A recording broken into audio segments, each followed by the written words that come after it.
score 6 points. Yeah, I feel pretty fortunate. We were able to score first half goals, so it's been good. And teams are lining up and defending us with 8 and 9 and 10 to make it difficult. So getting goals early in the games was a big deal. It's tough. I don't think that we're going to see too many teams the rest of the way. They're going to come out and play us straight up. Our fundamentals are so good. This is definitely the most fundamentally sound team I've ever had. We can break just about any pressure, and when people try to apply pressure and we break it, we just have a numbers up situation, and if they're trying to do both and double ninja, then there's a lot of gaps, and we've been able to find them. We've been fortunate, so we'll see how it goes. You talked to your coach about your defensive system. I think things that teams haven't seen or don't see very often. Do you credit that a little bit to just what you're doing now, shutting these teams out? There's a few factors, and one, teams are trying to keep us out of the net, and they're trying to keep Ninja out of the net, so they're committing a lot of players back. And in doing so, they're trying to suck us to commit more players forward to try to break it, and we don't. We keep trying to run through the gaps wherever they are, and we stay very balanced defensively. I think Yessi and Kelly Kreese, they're the best two defenders in the conference. Both of our goalkeepers have been phenomenal. But you've got the twins on the outside, Ashley and Andy, and they're so perfect and keep in possession. We have the ball like 80 of the 90 minutes. So far so good, I guess, this season. So there's a lot of factors, but our team's motivated on the task at hand. We have a lot of seniors. If things aren't going real well early in the game, like no one panics. Crookston was a nightmare trap game, and we just grinded away and got 2 goals and came back and won it. Not everything's going to be easy, and we've got 9 games. There's 27 points left on the table, and we have a 5-point lead. We just got to keep chipping away. But our defense it's very good. The system is good, and the girls have embraced it.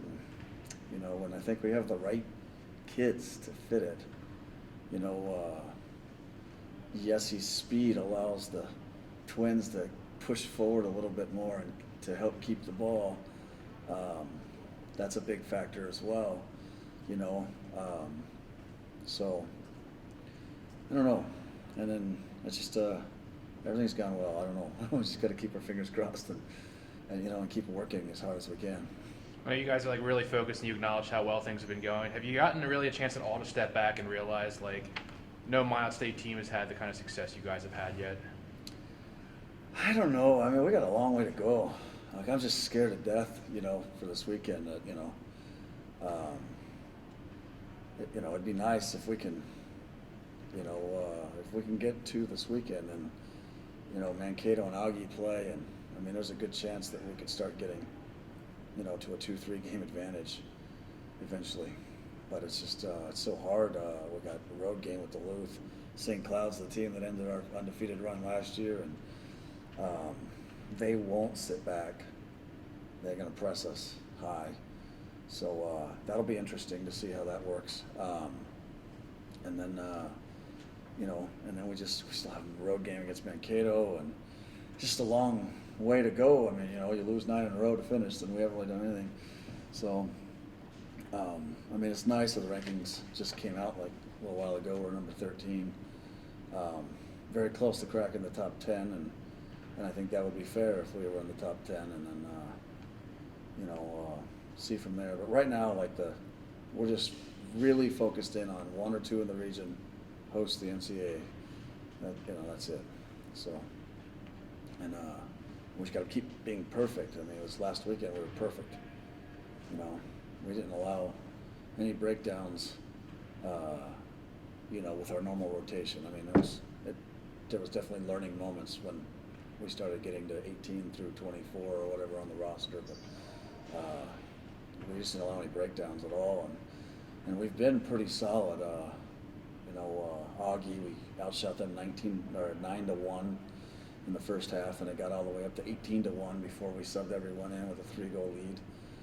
We held Bemidji to no shots in that first half, and I don't think they got a shot within 30 yards of the goal. You know, Southwest Minnesota was 3-0 before they crossed the midline, other than kickoffs.